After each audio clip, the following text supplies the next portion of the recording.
একটা সময় এখানে ছিল ধোঁয়ায় ঢেকে থাকা ইটভাটা, পায়ের নিচে ছিল শুধু নিষ্প্রাণ জমি। অথচ এখন সেই জমিতেই ঝুলছে রং বেরঙের আম, ফলছে শতাধিক প্রজাতির দেশি বিদেশি ফল। এসব বিক্রি করে লাখ লাখ টাকা আয় করছেন উদ্যোক্তা হেলাল।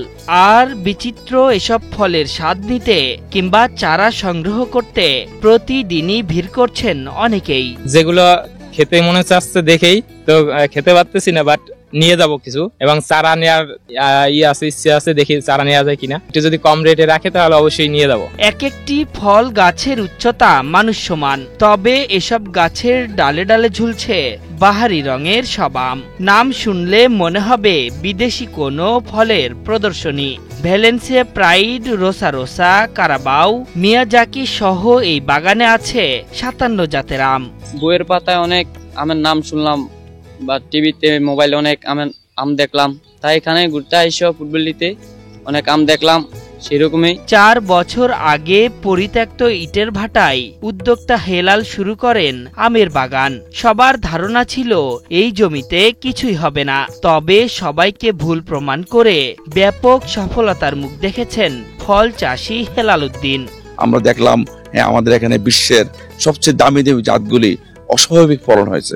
আপনারা জানেন এই বাগান সম্পূর্ণ অর্গানিক, আমরা এখানে কীটনাশক মুক্ত বিষমুক্ত ফল চাষ করে থাকি, কিন্তু আমরা অবাক হয়ে দেখলাম এই অর্গানিক পদ্ধতিতে চাষ করে কিন্তু আমরা ব্যাপক সফলতা পাচ্ছি। এই বাগান থেকে গত বছর বিক্রি হয়েছে প্রায় 6 লাখ টাকার ফল, আর এবছরের লক্ষ্য 8 লাখ টাকা। তবে শুধু বাণিজ্যিক কারণেই নয়, উদ্যোক্তার চাওয়া আগ্রহী চাষীদের শেখার মঞ্চ হবে এই বাগানটি। আমি চাই যে এই আমাদের বাগানকে দেখে আপনারা বুঝে আপনার নার্সারির প্রতারণার মধ্যে না পড়ে, কিন্তু আমাদের এই বাগান যদি দেখে যেসব জাত আমরা সফল হয়েছি ওয়ার্ল্ডে বাণিজ্যিক জাত, এই জাতগুলো যদি চয়েস করে তো সবাই লাভ নিতে পারে। বিচিত্র এই আমের রাজ্য চাঁদপুর সদরের শাহতলী গ্রামে। এই স্বপ্নের বাগানের পেছনে যিনি, তিনি হেলাল উদ্দিন। পেশায় সিনিয়র সাংবাদিক হলেও মনে প্রাণে একজন শৌখিন ফল চাষী। শখের ফল বাগানের নাম দিয়েছেন ফ্রুটস ভ্যালি এগ্রো।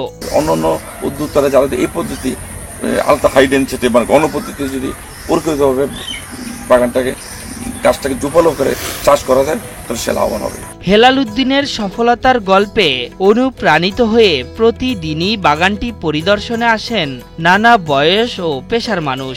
বিচিত্র সব ফলের স্বাদ নেওয়ার পাশাপাশি সংগ্রহ করছেন চারাও। কেউ কেউ এসে আম খায় এবং কেউ আম নিয়ে যায়, এবং আমাদের এই জায়গা থেকে কেউ চারাও সংগ্রহ করে নিয়ে যায়। তো আমার ইচ্ছা এখান থেকে কয়েকটা চারা নিয়ে বাড়িতে লাগানোর। আমি কয়েকটা চারা নিছি, 5টা চারার মতো বাড়িতে নিয়ে লাগাইছি, আলহামদুলিল্লাহ ফলন আসছে। চাঁদপুরের বালুর জমিতে গড়ে ওঠা এই ফ্রুটস ভ্যালি যেন বাগান নয়, একটি অনুপ্রেরণার গল্প বলছে, যেখানে চেষ্টা এবং চিন্তায় বদলে ফেলা যায় মৃত জমিকেও ফলের উৎসে।